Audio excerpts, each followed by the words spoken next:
Assalamualaikum and hi everyone. My name is Muhammad Nasir Fidaus bin Mustafa with a student ID 2023627062. For this presentation, I will briefly explain the introduction of our topic, which is Land Use and Rent in the Urban Economy by William Alonso. Urban land economics studies how land is used, valued, and compete for in a city. His theory explained that the closer the land with the city center, the higher the value, because it have a better accessibility, and also different land users are willing to pay different rent based on their need. We chose Johor Bahru as our study area because it clearly shows a variation in land use and land value.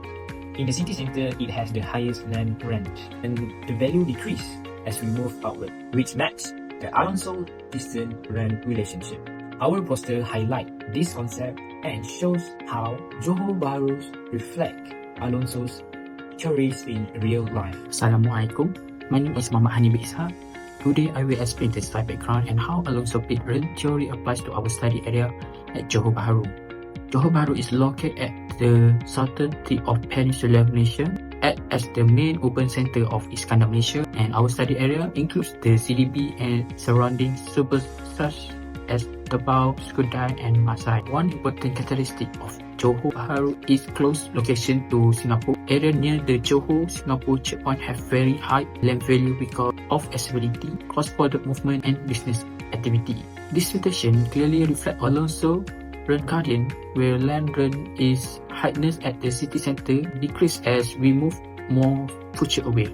In Johor Bahru, commercial land dominate the CDB. Residential area spread into middle distance zone and industrial use are found in low-rent suburban outskirts. Overall, Johor Bahru is strong real-life example that show how transportation costs, accessibility, and location preference shape land value and urban development. Urban land values and the way cities develop are closely linked to their distance from the city center. And the bid rent theories explain that land is most expensive at the central business district as business compete for better access for customers and services. Housing located slightly further out, balancing affordability and also accessibility, while industry move to the outskirts where land is cheaper and larger areas are available. And the land cost versus transportation cost trade-off highlight that people and companies are considered both land rent and also travel expenses when choosing location. So in the city center, land is costly but travel costs are low.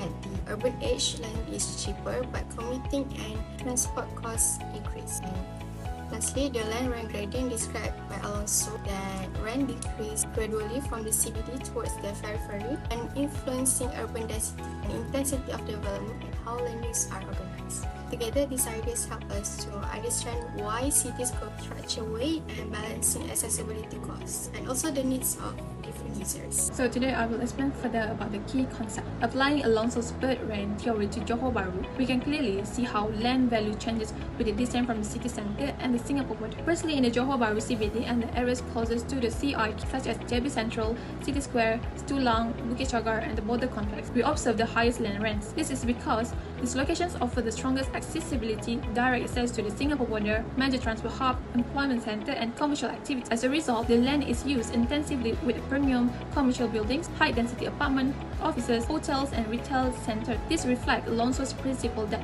the urban core has the highest willingness to pay for land. As we move further away, particularly toward Tebau, Larkin, Skudai, and Tampoi, land rent gradually decreases. The distance increases transport costs, and accessibility to the border and CBD becomes lower. These areas therefore attract middle-income housing, mixed-use neighborhoods, and local services industries rather than high-end commercial development. This follows Alonso's pattern where rent declines with distance from the economic center, creating a smoother mid-range rent curve.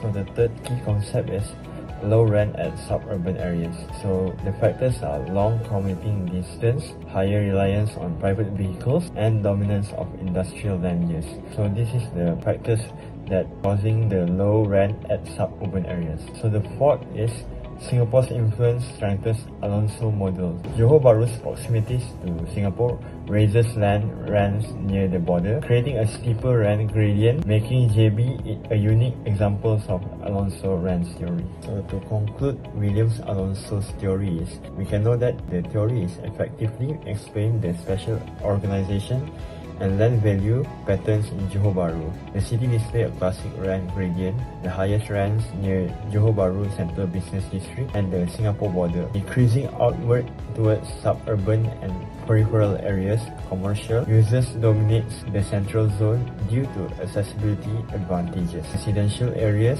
spread into middle distance zones, and industrial users occupy low-rent outskirts. Overall, the Johor Bahru case strongly supports Alonso's principle, demonstrating a real-world application of how transportation costs, land value, and location preference shape urban development in Malaysia. Thank you.